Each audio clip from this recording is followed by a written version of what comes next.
Ce que je trouve incroyable dans la nature, c'est cette force mystérieuse qu'on appelle la vie, une énergie qui s'incarne sous plein de formes différentes.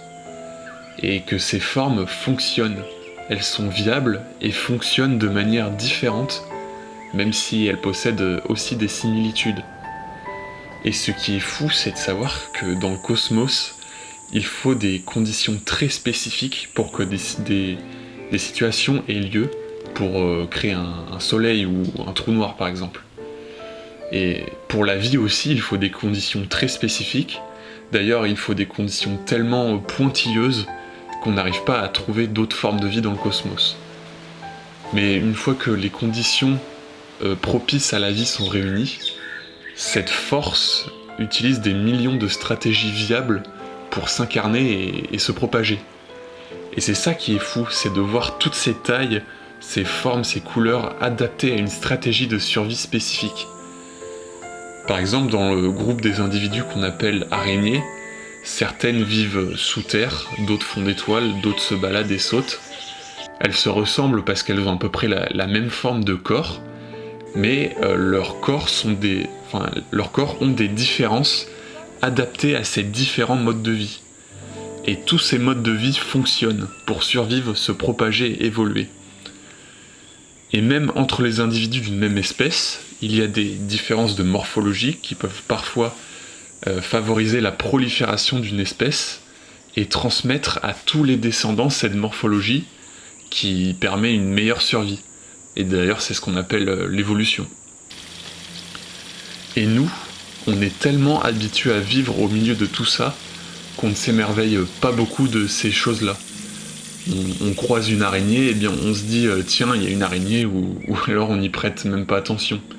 Et c'est normal d'ailleurs, parce que par exemple, si on vit depuis la naissance dans une cage, eh bien on y sera habitué et cela ne nous dérangera pas. On sera conditionné à ça. Mais je trouve cela dommage d'être indifférent la plupart du temps à la rencontre de ces entités qui grouillent autour de nous. C'est quand même incroyable que tout cela existe. J'ai même pas les mots. On pourrait dire que c'est l'ordre du divin, que c'est transcendant. Si on considère tous les individus comme des entités à part entière, des sortes d'énergie incarnées dans la matière, comme nous, eh bien, une balade en forêt n'aura pas la même saveur, si je puis dire. On verra la forêt comme grouillant d'individus avec lesquels on peut avoir des interactions. Et je pense qu'on ne prête pas attention à la plupart de ces interactions parce que déjà, on ne considère pas ces individus comme des entités à part entière, comme nous. Et en plus, on n'utilise pas le même langage. On n'utilise pas la même langue parce qu'on ne fonctionne pas de la même façon pour survivre. On n'a pas le même système d'exploitation. Mais on peut arriver à comprendre et communiquer certaines choses.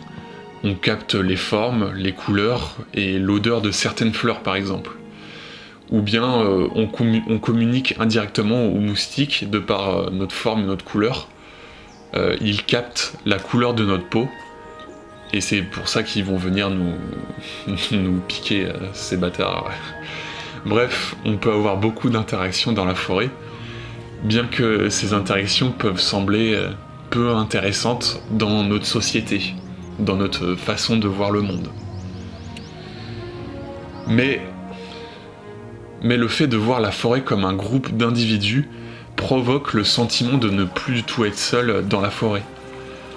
Et je ne sais pas pourquoi, mais parfois je m'imagine des sortes d'auras vertes et dorées autour des individus qui symbolisent l'énergie de la vie.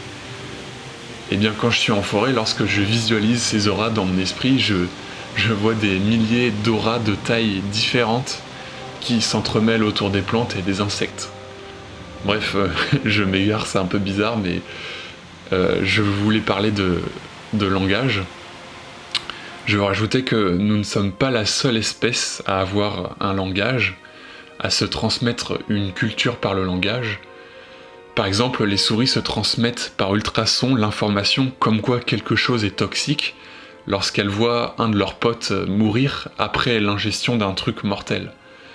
Elles apprennent donc quelque chose qui n'est pas inné à la naissance.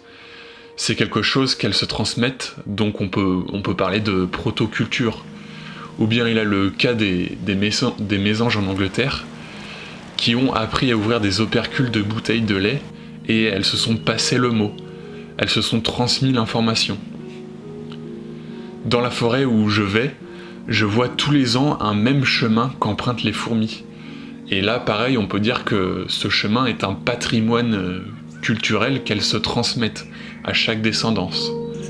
J'imagine qu'il y a probablement autant d'exemples qu'il y a d'espèces d'animaux. Quant aux plantes, aux champignons et aux microbes, ou des choses qui n'entrent dans aucune de ces catégories comme le blob, ils sont encore bien plus énigmatiques. Bref, tout ça pour dire, essayez de vous émerveiller des individus que vous croisez, par leur taille, leur forme, leur couleur, leurs sons, leurs odeurs, aux trucs qu'elles fabriquent, à leurs mouvements, parce que je pense qu'il y a de quoi s'émerveiller.